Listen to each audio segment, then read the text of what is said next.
Ashoknagar oil field. नाम याद रखिए दोस्तों, क्योंकि शायद दुनिया में पहली बार ऐसा हुआ होगा जहां जमीन के नीचे तेल पड़ा था, लेकिन पॉलिटिक्स इतनी ऊपर थी कि ममता सरकार ने 5 साल तक ड्रिलिंग शुरू ही नहीं होने दी। दोस्तों, आज की कहानी वेस्ट बंगाल की इकोनॉमी की है। एक ऐसी जिद की कहानी है जिसने पूरे राज्य को पीछे धकेल दिया, और एक ऐसे ऑयल फील्ड की कहानी है जिसे आज अपनी पूरी कैपेसिटी में काम करना चाहिए था। अशोकनगर ऑयल फील्ड कोलकाता से सिर्फ 48 किलोमीटर दूर नॉर्थ 24 परगनास की जमीन के नीचे ओएनजीसी को एक ऐसा खजाना मिला जो पूरे बंगाल ही नहीं बल्कि पूर्वी भारत की इकोनॉमी बदल कर रख सकता था।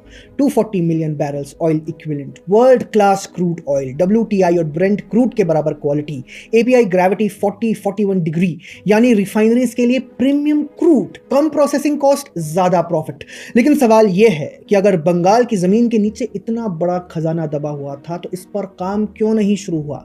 क्योंकि दोस्तों, समस्या रिसोर्सेस की नहीं थी, समस्या सरकार की नीयत की थी। ओएनजीसी को सिर्फ एक पेट्रोलियम माइनिंग लीज चाहिए थी, बस एक अप्रूवल, एक सिग्नेचर।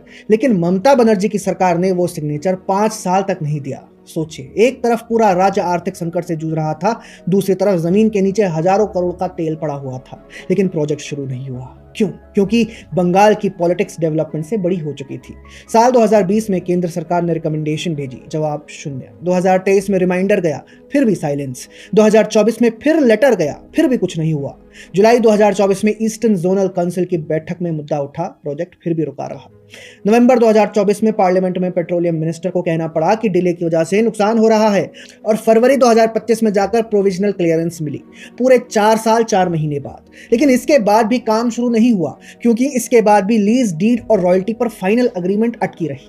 लेकिन अब जब पश्चिम बंगाल में भाजपा की सरकार है तो केंद्र और राज्य सरकार के बीच क्लैश के कल्चर होने का कोई सवाल ही नहीं बनता, और सेफली इस बात को कहा जा सकता है कि अशोकनगर ऑयल फील्ड का काम कुछ महीनों में शुरू हो जाएगा। लेकिन आप सोचिए कि अगर यही प्रोजेक्ट गुजरात में होता या किसी अन्य बीजेपी रूल्ड स्टेट में होता तो क्या 5 वर्ष तक फाइल अटकी रहती? बिल्कुल भी नहीं। लेकिन बंगाल में प्रॉब्लम सिर्फ ब्यूरोक्रेसी नहीं थी, प्रॉब्लम थी पॉलिटिकल ईगो। ममता बनर्जी सरकार नहीं चाहती थी कि केंद्र सरकार की किसी बड़ी परियोजना का फायदा जनता तक पहुंचे, क्योंकि अगर प्रोजेक्ट सफल होता तो क्रेडिट किसे मिलता? नरेंद्र मोदी सरकार को। और इसी राजनीति में सबसे बड़ा नुकसान किसका हुआ? बंगाल के आम लोगों का। एक तरफ टीएमसी सरकार कहती रही कि सरकार के पास पैसे नहीं है, लेकिन दूसरी तरफ अशोकनगर जैसा रिसोर्स बंद पड़ा रहा। सरकारी योजना से लेकर जरूरी काम और कर्मचारियों के डीए अटके रहे, लेकिन सरकार के पास हमेशा एक जवाब था, पैसे नहीं है। अब सवाल यह है कि अगर हजारों करोड़ का ऑयल प्रोजेक्ट शुरू हो जाता, अगर रॉयल्टी आती, अगर इन्वेस्टमेंट आता, अगर इंडस्ट्रीज बढ़ती, तो क्या तब भी पैसे नहीं होते?